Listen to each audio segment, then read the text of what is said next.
And so the next panel really drives down into that. It's about the combination of creativity, leadership, and that's really a very important topic.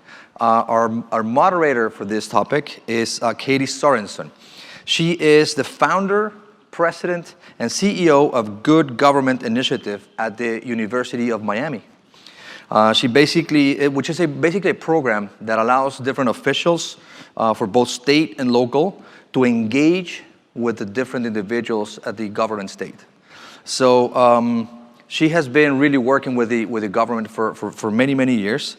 And as a commissioner, she was an advocate for equality for all residents, the environment, regional cooperation, child welfare, and of course the arts. So she's going to be introducing the different panelists. So again, please join me in welcoming Katie Sorensen up to the stage. Thank you very much. Katie. Stage is all yours. Here. All right. So I think she wants us. I'm going to do it from over here. Thank you so much, and it's a pleasure to be with all of you this morning. I think we're still in the morning. We're actually getting started early, which is just an unheard of phenomenon in Miami because everything starts late here. So this is great. This topic today is something that's near and dear to my heart because there are those who say that government should be run more like a business. And those promoting that idea see business as more efficient and bureaucracies as inefficient. Of course, businesses have a profit motive and a plan for growth, and these days governments aren't really planning much for growth, even while populations grow, especially in South Florida. The mood of our state right now is to lower taxes and shrink government, and there's never a profit motive. Public safety costs money, as do roads, court systems, public education, mass transit, and infrastructure. Unfortunately, when we look at Miami-Dade's future as a community, we realize it's expensive, particularly if we want to keep up, let alone advance, in the fields of education, workforce preparation, and infrastructure. Infrastructure is needed to address mass transit, replace our aging water and sewer pipes, and prepare for the sea level rise we're already witnessing right here in Miami Beach, particularly at high tides.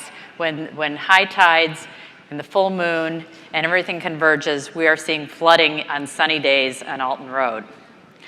So it seems to me that government has to run smartly and efficiently even when there's not a profit motive, and that businesses with their expertise have much to offer government at all levels. Today we have with us three visionary business leaders.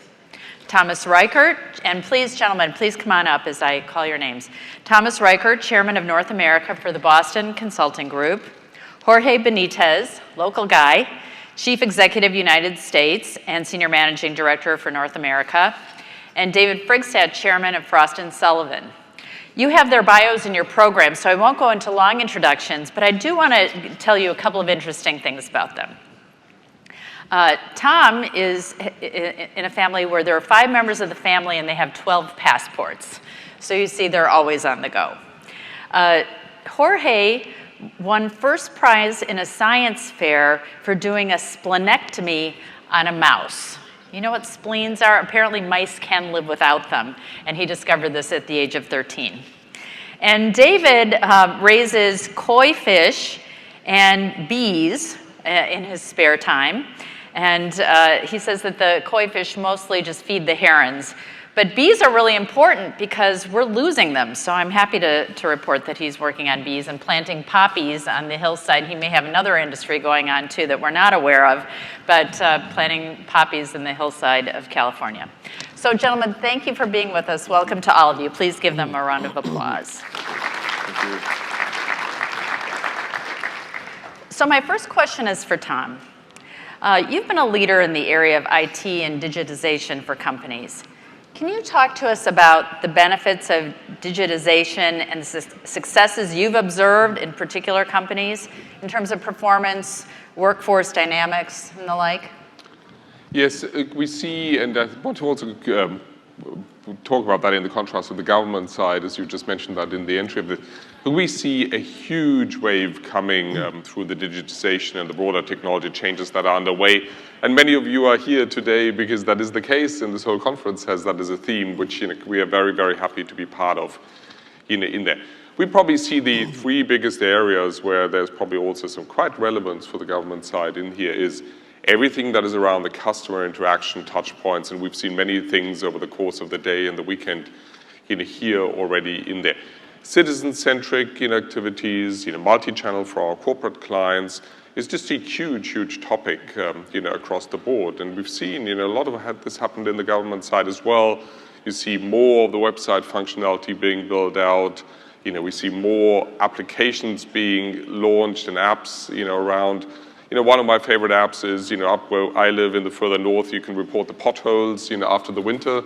Which, after this one, has been, big usage, app in there. So a lot in that space. A lot we see in the more traditional business process, engineering space on the corporate side as much as on the government side, in there. And then the third area I want to point to is everything around big data analytics, as much as this. Healthcare-based information, fraud-oriented information, just huge amounts in there. The area where I think the flow goes a bit the other way around is the security part, because the government side has been so focused in many areas on how to preserve the privacy of citizens, and just generally also on the defense side, just in security solutions. That is huge benefit, for the corporate side now to think about and to benefit from those learnings. Okay, great. Jorge, as the Chief Executive for the U.S. and Senior Managing Director for North America, you've been responsible for executing the business strategy and ensuring operational excellence across a wide range and wide set of consumer-relevant industries in 7 industry groups: automotive, air, freight and travel services, consumer goods and services, industrial equipment, infrastructure and transportation services, life sciences, and retail. So what have been your interactions with governments, and what obstacles have you encountered, and how have you addressed those? So sure, Katie, I'm happy to describe that. So I presently serve on the Business Roundtable, which is a group of CEOs in the U.S. whose aim is to really help to produce pro-growth fiscal policy for our federal government. I also serve on the board of the U.S. Chamber, and so those are 2 forums where I'm personally involved in some of this. In addition, we do a lot of work for governments, both state and local governments, as well as the federal government. We do over 1,000 contracts for the federal government as part of our Accenture Federal Services, and also have worked for some of the larger cities in the world, as well as in the U.S., most notably New York. We actually helped to implement their 311 citizen hotline component, and are doing a number of other things for other cities as well. Okay. And if you had a day to instruct local mayors on business practices, what lessons would you take from Accenture that they could apply? Well, some of the difficulties that cities have today is, they've really evolved over time and have, sort of the normal things that have really happened to business in the sense of having, silos, and each of the silos have, in fact, their own set of capabilities or systems or processes. And I think what business has done is they've had to really rationalize all of that. They've had to become much more productive. And so I think that the first obstacle that I think I would see that cities have is the ability to be able to take on those obstacles and actually change, to become much more productive.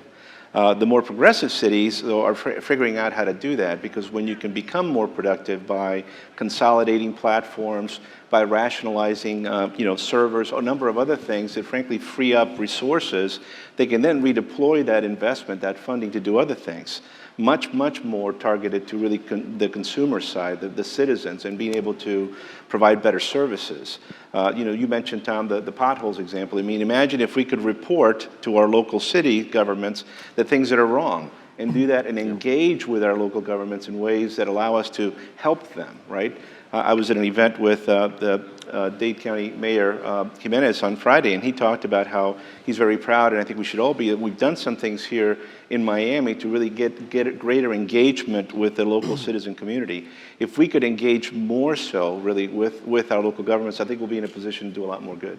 But that requires a huge investment of governments in technology and in IT, and a lot of times that those proposals come forth, and elected officials say, whoa, we can't spend that much money in taxpayer dollars on revamping our computers. So what would you say to those commissioners? And that's where I think some of the self-funding mechanisms come in, right? If I can reduce my computer capacity by being more efficient, if I could standardize my systems by, instead of having 4 of something, have 1 that does it 4 times, I'm able to reduce my spend and then repurpose that investment to being able to do some of these other things. And the more progressive cities that we work with are the ones that are figuring that out and really trying to do more with less, but really divert more spending to the areas of technology, particularly the whole digital side, right? And having apps like Tom mentioned and other components are really accessing information. So it can be done, and the more progressive places are doing it. Right. Okay. Thank you.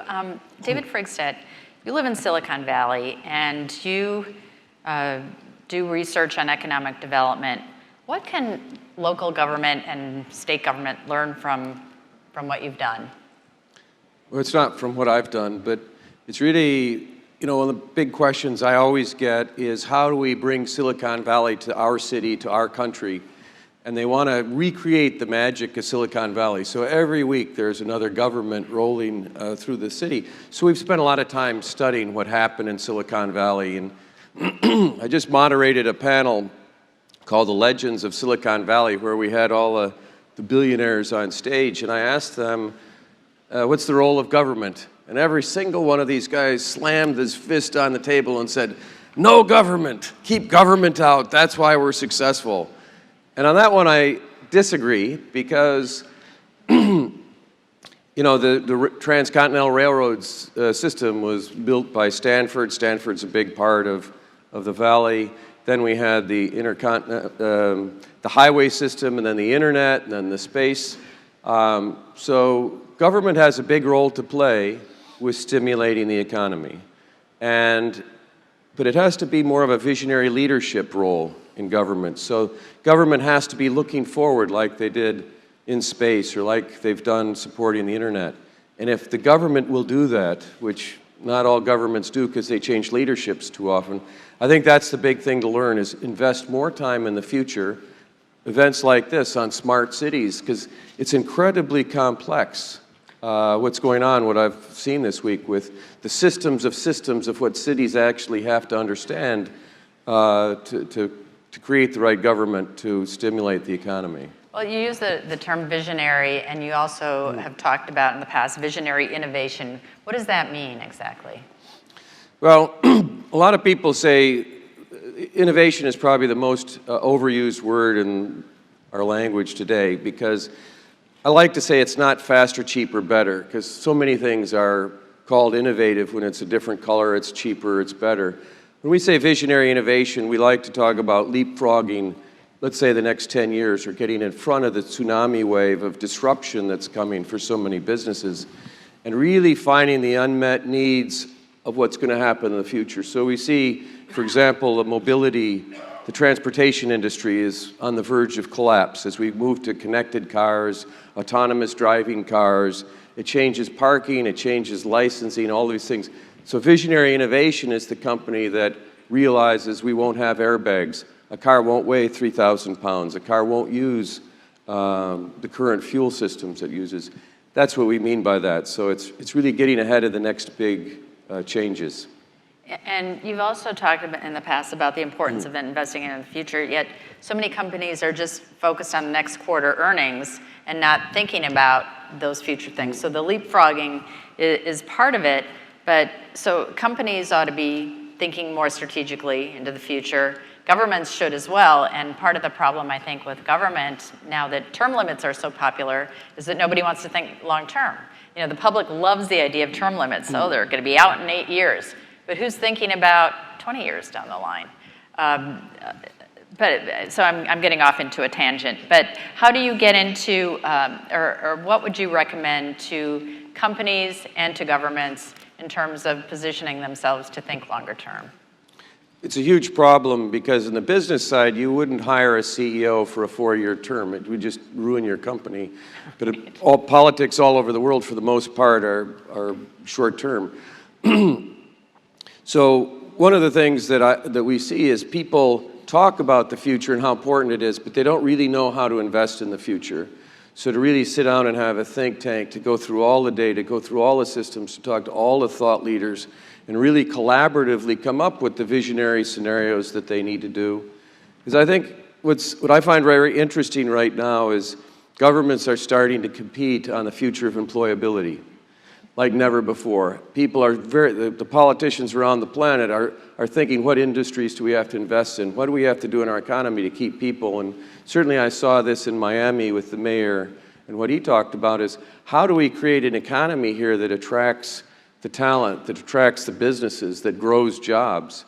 Because as we look longer term in the future, you know, doctors, lawyers, architects, drivers, so many jobs are disappearing.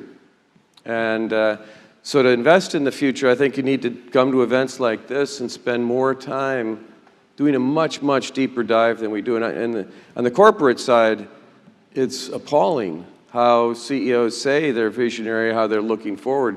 But when we analyze what they actually do, they don't do anything about it. Well, that's a perfect segue to Tom, because Tom, you've been a proponent of companies investing in upgrading the skills of their staffs. So what's the most effective way to go about that? And what results have you seen that are good instruction for people? Yes, we believe strongly that at the end of the day, it's really two things that make companies successful. And I actually think that's probably true in the government to some extent as well. For the company side is, where's your competitive advantage? What is it that you're doing differently to somebody else that gives you the right to win? And the second part is, what is the talent that you have now and in the future, and how do you advance the skills and capabilities in there, and therefore can be better than your competitors, you know, out there in the market? Now, when we all quickly agree on talent management matters hugely. I think actually when we survey this and research it, you know, it's number 1 or 2 on most executives' agenda as it relates to the people side. It's talent. And in many markets, it's managing the geographic change, you know, for the aging pyramids of their workforce. But the important bit is, wanting talent is very different to managing talent. And you know, we look at it quite consistently. And the things that matter most is, first of all, you know, how high is this really on the leadership agenda? How much are the executives, the leadership teams really talking about talent?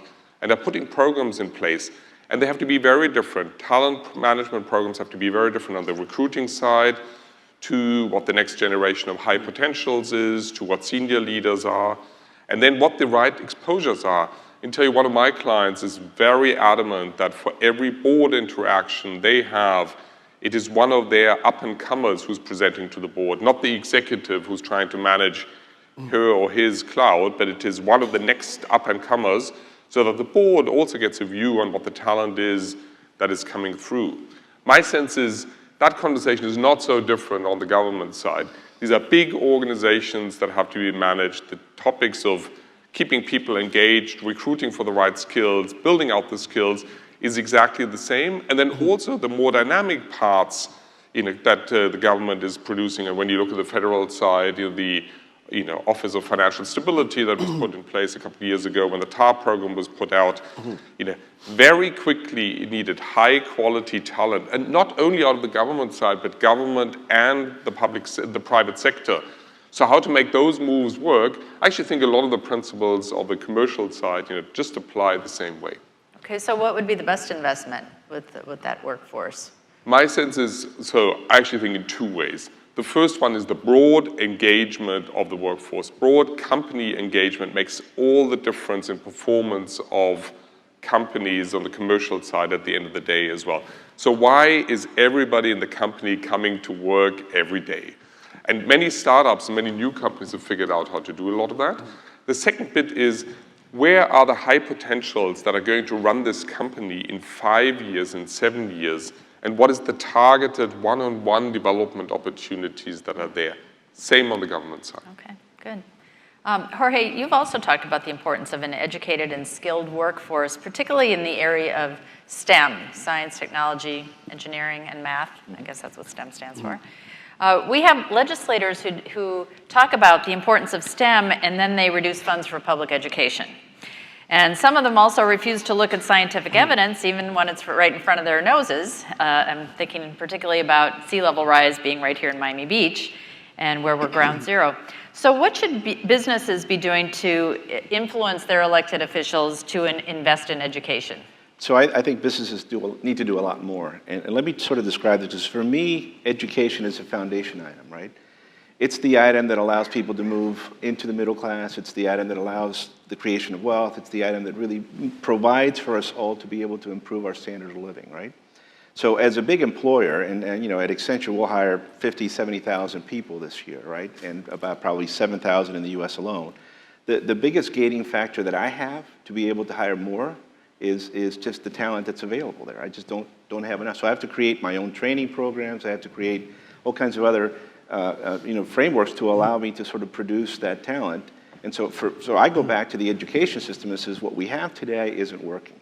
We don't have the right education models when we're not producing people out of high school that are employable right away, or people out of college that are employable right away. So I think business has a duty to become much more engaged in working with the education systems to really produce the talent that we need to drive our business.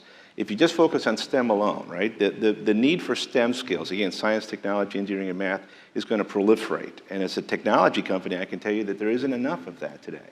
But it's just going to get higher, and it's going to get even more exponentially. So the gap that we have today is going to become much more exponentially larger. And that's not just a problem for technology companies, that's a problem for all companies, because every business will be a digital business. It's just that some of them don't know it yet, right? It's going to have to be to the point where we need to get many, many more people interested in this. So I think that the things that businesses can do is really become much more engaged working with government to figure out what the needs are. And I'll give you an example of that. I'm currently part of an organization called the Business for Higher Education Forum that really brings together higher education and business leaders to really figure out where are the key talent gaps. I'll give you an example. In the Washington, D.C. area, the biggest talent gap is around cyber. There's something like 15 or 18,000 jobs that could be employed tomorrow just in the Washington, D.C. area in cybersecurity.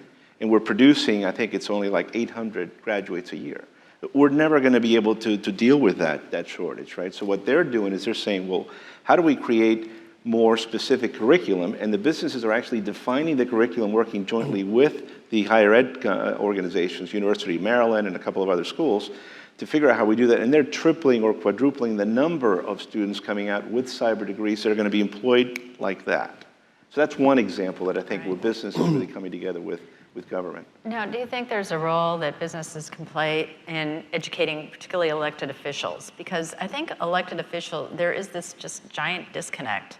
And I don't know if elected officials really hear these issues on the campaign trail, for example, or even when they're about to start a new session of the legislature, how important these investments are. So what can businesses do a little more aggressively to influence? So I think businesses have to become much more aggressive in their needs and define that with the elected officials, right? I meet with a number of folks on the Hill about the issues that are important to Accenture. I've met with our Florida governor. I've met with a number of other leaders to really, on the government side, to make sure they understand the business needs, right, particularly as it relates to achieving a joint objective, which is employment. I mean, Governor Scott is all about jobs, right, in the state of Florida, right? So what we need to do to create more jobs is to have more people with the right talent, and STEMs is fundamental, right? So he's got to hear that from me and other business leaders to ultimately have him understand that this is a way where together we can achieve the same outcome. One of the things that we're starting to do as part of the Business Roundtable is actually engaging our workforces. So, you know, companies like Accenture or ExxonMobil or others have, you know, thousands, if not hundreds of thousands of people that live here in the U.S. How do we engage and begin to educate our employees so that they are also talking with our elected officials about the things that need to be different? And again, what is it that's important to really drive more growth? So those are a couple of examples. Yeah, very good. David, back to that word innovation. Where does it come from, and what are some of the best examples you've encountered of innovation? I don't know where it comes from. That's not one of my talents. But, you know, it pretty much comes from every place. But, you know,